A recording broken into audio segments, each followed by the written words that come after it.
Okay. Ashaben સંદીપભાઈ અટક મૂકી દી. આપણું ગામ કયું કીધું? દાહોદ. પ્રોપર દાહોદ? લીંબડી. લગ્ન કેટલા વર્ષ થયેલા? લગ્નના તો 10 વર્ષ. 10 વર્ષ. એક બચ્ચું છે, એક બેબી છે. અત્યારે છે? છે ને. ઓકે. કેટલા વર્ષની છે? 7 વર્ષની. પછી કેટલા વર્ષથી ટ્રાય કરો છો બચ્ચું રાખવાની? 5-6 વર્ષથી. 5-6 વર્ષથી. તમને કેટલાક ડોક્ટર બતાવ્યું? 4-5. શું કહેતા બતાવ્યું? આરામ થઈ જાય 5-6 મહિના દવા લેવી પડશે. અહીંયા કેટલા વિઝિટ છે? આ બીજી. બીજી વિઝિટ છે આમ તો ને. સારું. જો તમે આજે ઘરે પટ્ટીની તપાસ કરીને આવ્યા હતા એમાં પોઝિટિવ હતું? હા, મોકલ્યું હતું. જો અહીંયા બી પટ્ટીની તપાસ કરી પોઝિટિવ છે.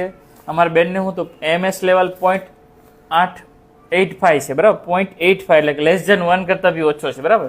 છતાં પ્રેગ્નન્સી રાખવામાં સફળતા મળી છે, બરાબર. જો તમારી જેવાને એમએસ લેવલ 1 કરતાં ઓછો હોય, બરાબર, છતાં પ્રેગ્નન્સી રૂકાણી હોય અને સોનોગ્રાફીમાં બચ્ચું આવી ગયું છે, બરાબર.